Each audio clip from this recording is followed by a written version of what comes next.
So y'all, it's your boy eBay Fight Predictions in the building for the first breakdown of the year. Y'all already know, gotta go with that Calvin Kattar versus Giga Chikadze breakdown. Did a bit of a film study on this, kind of almost similar to the Corey Sandhagen, Peter Yan film study and breakdown that I did last year. So if you watch that, you kind of know what the deal is here. I didn't break down the their first six or last six fights, right? I kind of looked at matchups where they kind of apply to each other, and I looked at 4 fights for both of them, and yeah, obviously I felt like how they match up in very big important fights where basically they kind of dealt with their counterparts kind of style in a different part of their career, and see how well they did, if they did great or if they did bad, and see what we can learn from that. But yeah, man, both these guys are really good, man. Really great matchup, a striker's delight in my humble opinion. If anyone's gonna wrestle, it's probably gonna be Kattar. I don't really see Giga wrestling. I know Giga went for that anaconda in his last fight, which was pretty funny, but yeah, this is pretty much going to be on the feet. It's a really good stylistic matchup for both guys. I know kind of people are looking at like Kattar's like trash now because of what Max did to him, but yeah, man, it's a really good matchup. I truly believe that, and I think it'd be like, think about it, like if we never saw Kattar fight Max and just Kattar's coming off that fight over Dan Ige, and we're just assuming like Kattar versus Giga, like maybe Giga might have some hype because of the Barboza victory, but it's going to be 50-50 in my opinion. But where they're ranked, Kattar's number 5, Giga's number 8. So, Giga's getting that opportunity at the top 5. Yeah, man, it's a well-deserved opportunity. I've had my wars, my wars of words with Giga. We've made amends. I did pick him over Edson Barboza. I needed him to take care of that evil Edson Barboza that loves killing my boys in Dan Hooker and Shane Burgos. But the fact still remains, I'm not the biggest Giga Chikadze fan. I just felt like personally, like a lot of people were picking Edson, and I've always felt like Edson's a big choker in those main event spots, and I just had a really good feeling he was going to choke that one. Now, Kattar, yeah, he might have choked when he fought, I guess, Zabit and fucking, what's his face? Max Holloway. Yeah, Max Holloway. I don't know. I couldn't breathe, but yeah, that's about it. It's really not a big deal. He's done his job. He's won main events before. He won a main event. Let me not say main events, but he's won main event before, and so has Giga. So I just felt like both these guys beat Edson with all respectfully. I do think they beat Edson with all due respect, but it's a really good matchup, and I'm very grateful for what Giga did, but at the same time, I still have those same feelings about Giga. I still think he's a little overrated. Massively overrated now after seeing some of those fights again against Brandon Davis and Jamal Emmers. We'll talk a lot about that Brandon Davis fight. I feel like that really does apply. But let's talk about the stats, man. Calvin Kattar comes with a record of 22-5, fights out of Massachusetts, age 33, a high of 5'11", and reaches 72. Giga's 14-2, is fighting out of Huntington Beach, California, age 33, so they're both the same age. Height at 6 foot, so Giga's a little taller, and a reach of 74, so Giga has that 2-inch reach advantage. And Giga, you look at his style, man, he really does play to that almost like counter striking style. Like he really does really well with counter striking and figuring your opponent out in the later rounds. He really does well with that. He doesn't really have any explosive moves besides the Giga kick. His body kicks are super lethal. He has power in his hands, like, don't get it twisted, but I feel like he amps it up near the end, and he's just, it's weird. Like, you watch his kickboxing fights, and it's a really completely different game. But if we look at Giga, and I tried to look at matchups for him that kind of like are very similar to Kattar, but I actually really wanted to talk about this kickboxing bout against what's his face, Matt and Bree. Obviously it's kickboxing, it's a different stylistic setting than MMA, but he got knocked out here. in a very, very similar fashion to how Calvin Kattar throw punches, like overhands and, catching the teep kick and then throwing the two and, countering the two with the right hand, like a lot of stuff like that. And he got caught really bad. Now, obviously, to be fair to him, he did fight a few times this day. He fought multiple times in that day, so he could have been tired, and I'll give him the benefit of the doubt. I did see that comment. If you go look at the Madden Bree fight, it's pretty funny. There's a dude that comments this. I think I'll post him. I think I'll put it on the video, actually. It's pretty funny. It's like what really made me laugh is like, oh, for the MMA clowns that are, making fun of Giga for this, I just want you to know he fought a few other times this day, so Giga still will be the man, something like that. It made me laugh. But he got caught twice, and he got knocked out in the first round and then got knocked out complete. Like, it was bad. And just Kattar, he has power, man. Like, he has really good straight shots, man, and his boxing combinations are really cool to look at. But more importantly, he has mean power. Like, he really puts an emphasis into his shots. And I could see Kattar looking at this and might be able to replicate. And Giga does do some certain things that I don't like, even in the cage, where he runs. Like in the Barboza fight, he ran at Barboza, and that's just something I don't like to see. Obviously, he's a really great striker, and he's very unique in that, in that world. But in the world of MMA, I'm just saying. But in kickboxing, I mean, we all know there's a traditional way of kickboxing. There's a traditional way of doing Muay Thai, right? But he's very different. He's very fast and he's very good. But I like his hand speed. I'll give him that. But it was just something I noticed. But he's a great kickboxer. And one thing I think that's just really funny to me is that how he's transitioned to MMA. Obviously, he has that loss to Austin Springer, right? His only, I think, MMA loss. Yeah, his only MMA loss. I really tried my best to find this fight. I really wanted to include this fight to the video, but I couldn't find it. And it's interesting. Like, it's just one of those things. But I couldn't find it. I do remember watching it. I did watch it live. I can't give you guys no footage of it, but I'll talk about it a little here. I was like, it was summer school. I don't know why the fuck I was in summer school. Wasn't the smartest kid, y'all. Wasn't the smartest kid in the world. I did a lot of dumb things in high school. But yeah, I remember watching this on my phone in summer school. So bored. I remember it was like the first 2 weeks of summer school, and I was just bored out of my mind. I was like, man, fuck this. I just put. At the time I had Fight Pass, so I just put up the Dana White Contender Series, and it was on, and I watched Giga fight Austin Springer, and I thought Giga was doing all right, but then Austin Springer just stayed super tough and took him down and choked him out in the second round. Or no, actually the third round. My bad. In the third round, that's what I remember.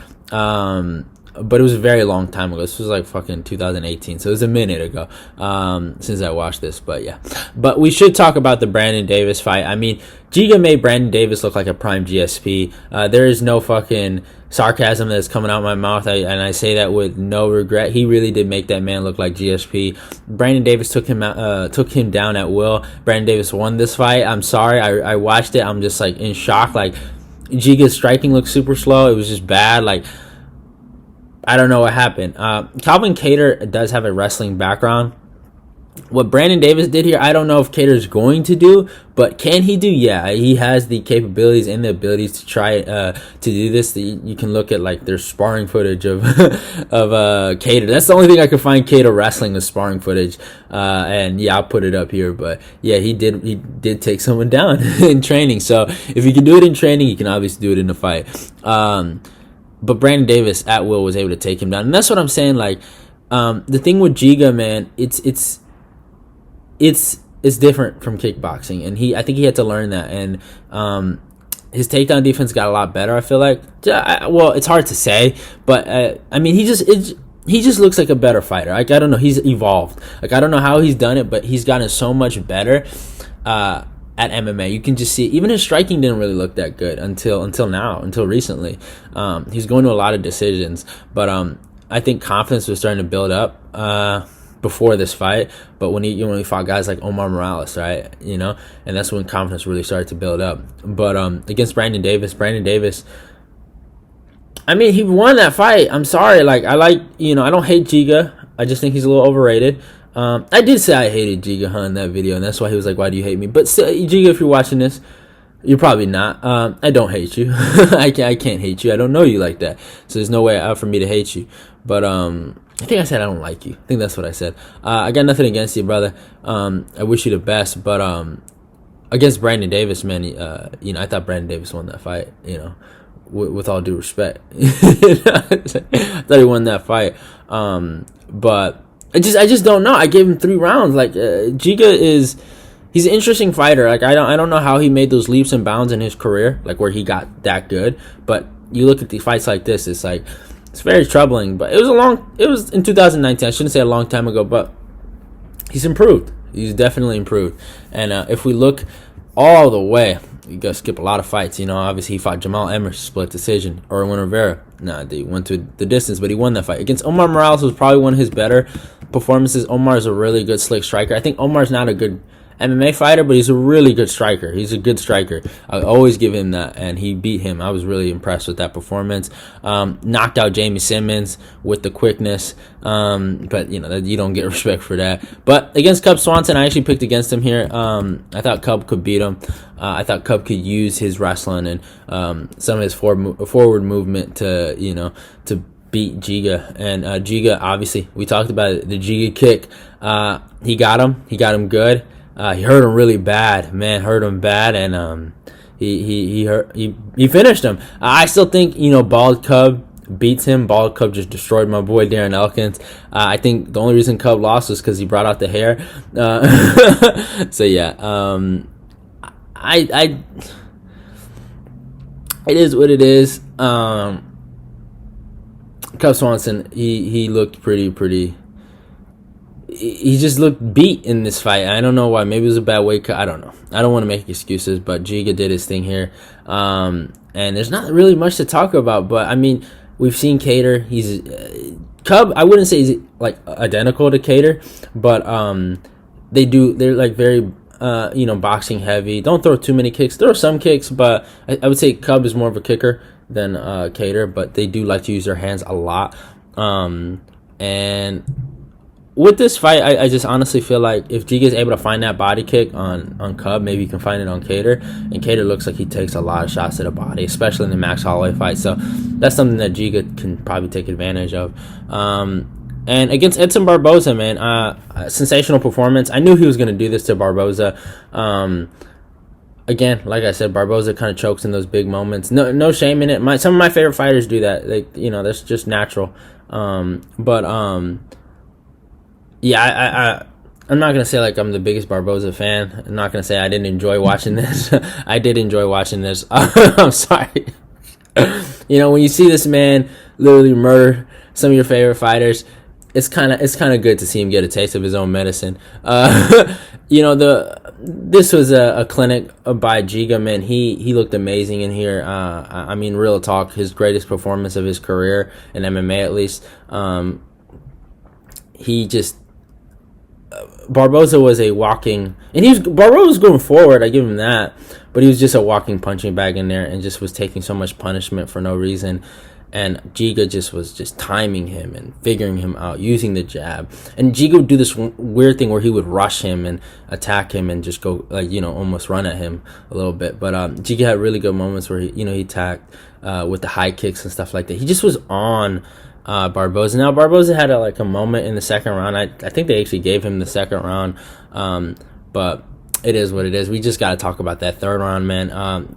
It all started with the knee. It was such a well-timed knee that Giga threw, and then Barboza was holding on it, let go, and then Giga threw one of the craziest crosses, like hard as fuck cross that I've seen in a minute, and that's basically the beginning of the end. You saw just he was just going after him, and the way he went after him, he was just like a guy smelling blood, like a shark looking for his prey. And just the combination punching that he threw at Barboza, man, he just was on Barboza. Like, he knocked him down like twice, and then tried to choke him down. Actually knocked him down once, right?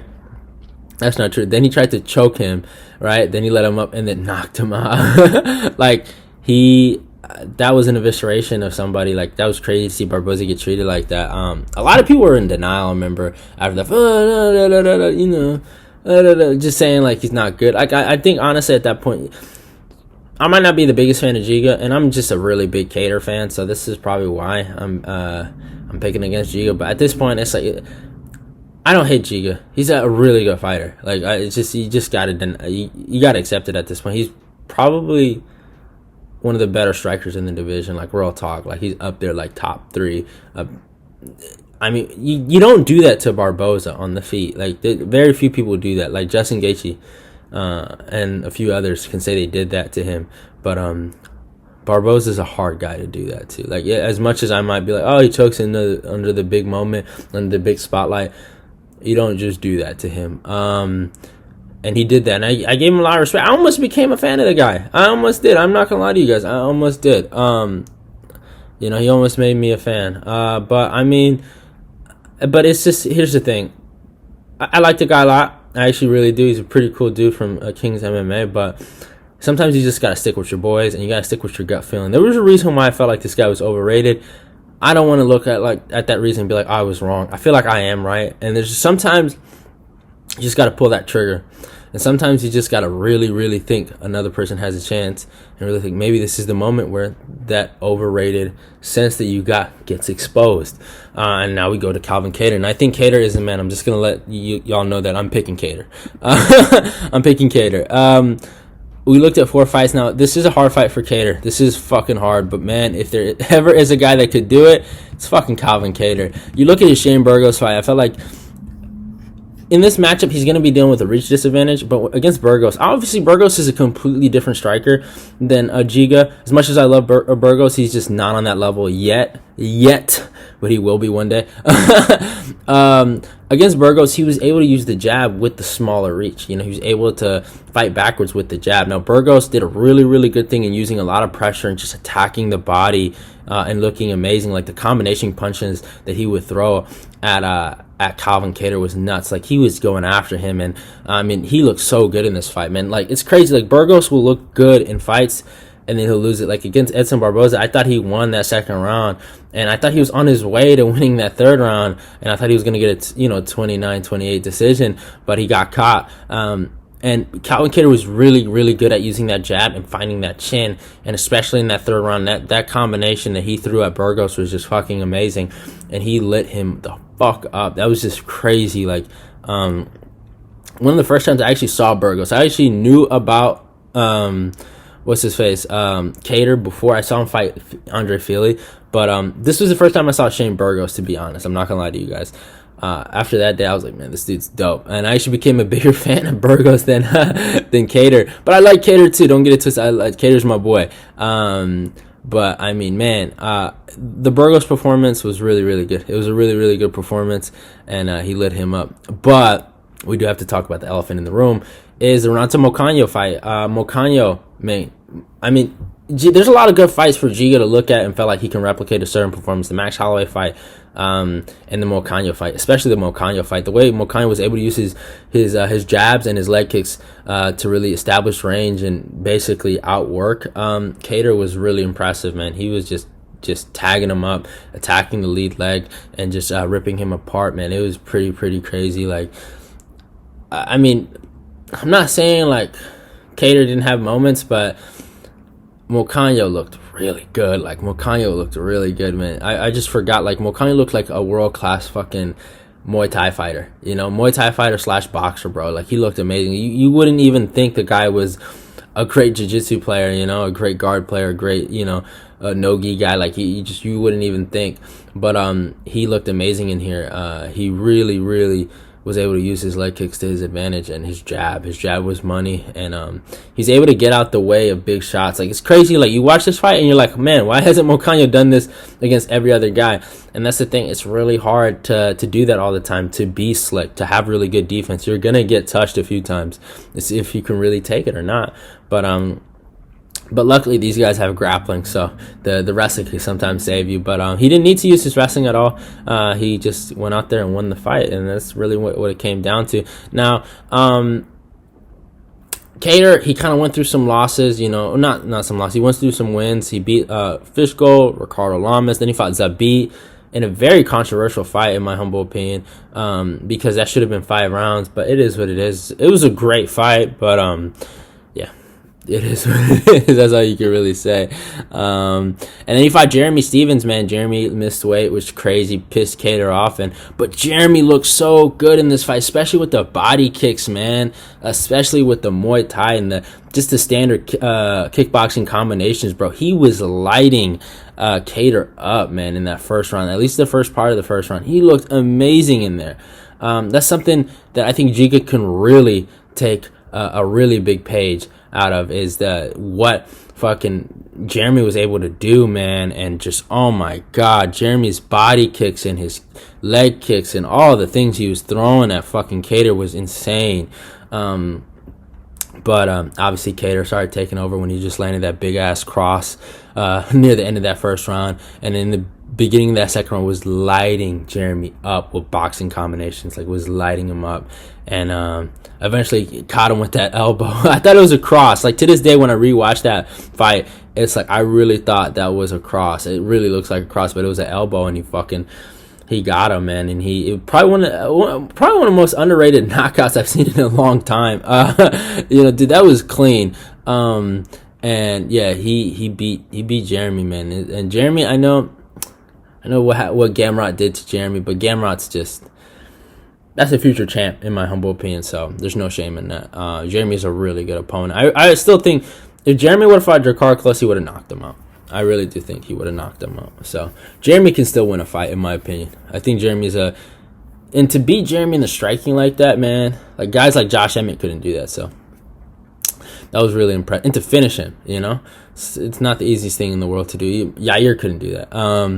But yeah, then we got to talk about the elephant in the room, the Max Holloway fight, man. This Max Holloway fight, I know a lot of people say, oh, Max Holloway showed his levels of boxing to Kattar, but this wasn't really a boxing match or exhibition. This was MMA, y'all. I'm sorry. The reason why Max was able to land those combination punches was because of the aspects of MMA, the elbows, the spinning back kicks, the things that Kattar had to worry about. Kattar was too defensive in this fight. He just took too much punishment and didn't counter because I think he was worrying about those elbows. Like, if you go really look at that fight, the things that really hurt him were the elbows. Like, he got fucking lit up by elbows, and he almost died in this fight. I'm not gonna lie, this was crazy to watch. He got really beat up. I've only seen the fight like 3 times now. I saw it for the Yair Max Holloway little build up. I saw it live, and then I saw it again for this. I don't like watching the fight because it fucking sucks to see Kattar get beat up like that. In the 4th round, it was bad too. He almost got. Oh no, let me not. Oh, dude, I almost forgot. The head kick that he landed, I think, in the end of that 2nd round, that's something Giga can really take advantage of. But, like, he almost had Kattar on skates, bro. It was crazy. But in the 4th round, again, another round where it's just like Max was just lighting him up. And he almost got finished in there. And then, yeah, to end it all off, he fucking goes talk to the commentary booth and like, I'm freshman, senior, I'm the best boxer. All that nonsense he was speaking, bro. I was like, bro, Kattar, just fucking throw the hardest overhand you can throw, bro, and knock his bitch ass out when he's trying to talk to DC, right? Like I was like praying watching that live at the time, but it didn't happen. But there was a lot of things that Giga can really take from that fight. But there's also a bad side about looking at that fight, because sometimes somebody's worst performance doesn't come again, in my humble opinion. You don't just, like, obviously it can happen, don't get it twisted, and it's a normal, but sometimes, I'm just saying, sometimes you judge somebody off of one fight, they might go out there and shock you and really just fucking put your face down, ass up, and that's what it comes down to. I mean, Giga, he has to take Kattar super seriously. A lot of people I've been seeing this is a setup fight for Giga, and I'm sorry, this is not. This is Giga's Matt Embry. This is his fight like he had in kickboxing. Even though I know it was back to back, this is the same stylistic matchup. This guy has really big power. Sometimes he throws looping shots, he throws straight shots, but he throws to the chin and he throws to hurt. And that's something that Giga's going to have to worry about. Giga has shown a decent chin in MMA, but we've seen it get cracked. That's something we haven't seen with Kattar. I don't think Kattar's ever been knocked out. I might be wrong. Let me look at Kattar's record. Yeah, he's never been knocked out. Giga cannot afford to fight him like he fought Barboza. Giga wanted to finish this guy in Barboza. We've seen Barboza get knocked out before. Giga's going to have to fight like how he fought in that second round against Barboza, using the jab, using his head movement. Don't try to find something that's not there. And the head kick, I think if you're going to finish Kattar, it's probably with a head kick. It's probably with the setup to the body kick, then to the head kick, stuff like that. But I mean, if he just starts trading with this guy, fist for fist, punch for punch, he's gonna get knocked out. I truly believe that. So Giga's gonna have to be really smart and be the matador in this fight, and let Kattar be the bull. And because Kattar, he likes playing the matador sometimes, but with Giga having that reach advantage, he's gonna have to force Kattar to go forward, and that's how this fight's gonna really play out. And that's the only way I can see Giga winning is 50-45, maybe 48-47, 46-49, some kind of decision where he just outworks Kattar, and that's the one way. The leg kicks are there, everything's in the body kicks. I mean, the kicking levels that Giga is going to have over Kattar is going to be crazy. The only thing he has to worry about is not throwing naked leg kicks, not throwing kicks without setups. And Giga is a world-class kickboxer, so he knows what he has to do. Like when I see Cody Garbrandt and Corey Anderson, they throw those naked leg kicks, and I'm like, oh my God. No setups, no jabs, because it's like because people don't realize when you're kicking, you're going like that, right, with your hands, right? Now, obviously, I didn't kick, but if you see where my hand went, right, if I want to throw this left kick, right, I'm gonna have to throw. It's something about the method of the kicks, right? It's not like I know everything about it, but it's just common sense. You just look at the fighters and you see their hands, they do that, right? They're letting their guard go so they can get that full rotation. I think that's how it works, right? And they get caught with a straight right because they're not setting up with a jab or feint or something, right?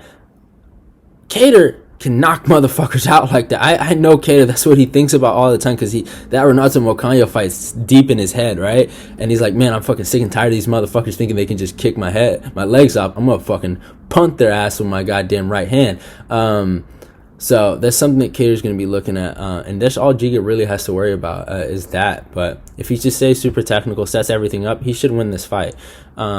If I was picking Giga, but I'm not. I'm picking Kattar. I think Kattar is super underrated in this fight. If I look at the stats, actually a Tapology, 18% for Kattar and 82% for Giga. It's like, bro, let's not forget, this guy was considered the best boxer at 145. Just because he got outboxed, and, well, I wouldn't say outboxed, but because it's not boxing. Just because he got fucking lit up like a Christmas tree by Max Holloway doesn't mean that those compliments weren't true. This guy has really good combination punching, really hits hard, and he's a fun fighter to watch. And I think he's going to knock him out in the second round. I really do. I think it's going to be the same exact Matt and Bree fight. I don't know why I have a weird feeling. I think Giga's going to throw a dumb kick. I think Giga's going to try to meet him in the middle. I think Giga's going to be like, this is easy work. And I think Kattar's going to knock him out. Yeah, I really do think Kattar's going to knock him out. And I think Kattar's going to get the second round TKO victory over Giga Chikadze.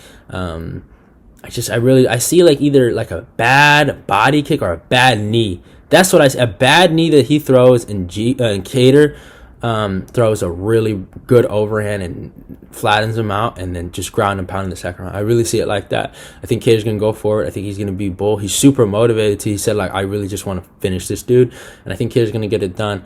But that's just my prediction. Calvin Kattar by second round TKO. Hope you guys enjoyed the video and the little mini film study breakdown. It's your boy eBay. Hope you guys enjoyed the new year. I've had a really fun time on my break. I've kind of did my thing. I don't want to go too much about myself, but it is what it is, y'all. I'm out of here. Go follow me on my Instagram and my Twitter. You already know. All those links will be down below in the description box. If you're new, subscribe, like, comment, share the video. Let's get this eBay Fight Prediction Nation growing. Love y'all. And goodbye. And